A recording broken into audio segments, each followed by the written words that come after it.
Кыргыз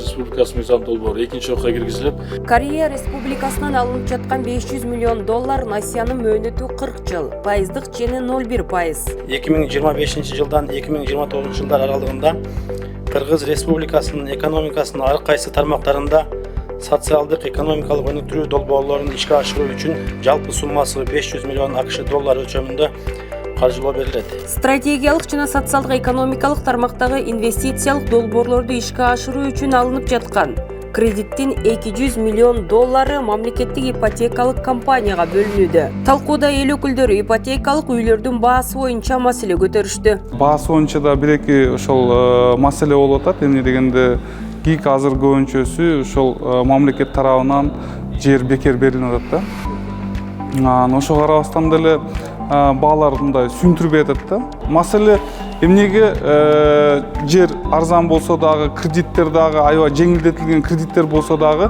бирок баалар ошол коммерческий эле мына компанияларга окшош эле бирдей туруп атат да. Кээ бир жерде даже мындай ойлонуп калып атасың, булар эми айтат, баягы отделкасы менен деп атат. Эми отделка ар кандай болот? Аны дагы мындай карап коюш керек да, бир сыйрасычы. дагы бир сунуштардын бири, эгерде Кыргыз строй сервис бүгүнкү күнү ошол ГИКтин үйлөрүн куруп атпайбы, ошол жеке менчик компанияларга дагы тендер өткөзүп курса кандай болот? Арзан болобу, сапаттуу болобу? Ошол жагындагы пилоттук негизде бир карап беришсе деген сунуштарды айттык. Мен ойлоймун, биздин депутаттардын ар бир айтылган сунуштар аябай жөндөй болду. Эгерде ал сунуштар орун ала турган болсо, мен ойлоймун, биздин ушул ГИКке бир гана пайдасын алып келет деп. Ал эми калган каражат Кыргыз мамлекеттик медициналык академиясынын ооруканасын курууга, улуттук госпиталдын имаратын оңдоого жана өзгөчө кырдаалдар министрлигине техника сатып алууга жумшалмакчы.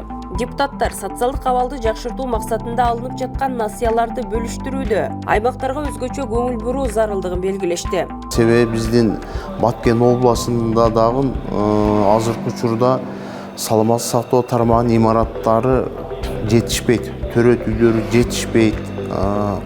Жаңы имараттарды куруш керек, эски имараттарды оңдоп түзөө иштерин жасаш керек. Ошол жерде биздин саламаттык сактоо тармагында иштеген врачтарыбызга, мед айымдарыбызга шарттар түзүп беришибиз керек. Региондорду өнүктүрүү боюнча сунуш сурасам, бизге кайрылуу келген жок деп. Эми региондорду өнүктүрүү боюнча ошол эле учурда ар бир областтын администрациясынын жетекчилери кайрылыш керек да. Жыйында эл өкүлдөрү аталган каражат чоң суммадагы насыя экенин эске салып, аны туура, максаттуу пайдалануу талабын коюшту.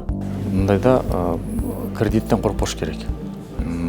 1%дан 0,5%дан кылып берип атат бүгүнкү күндө.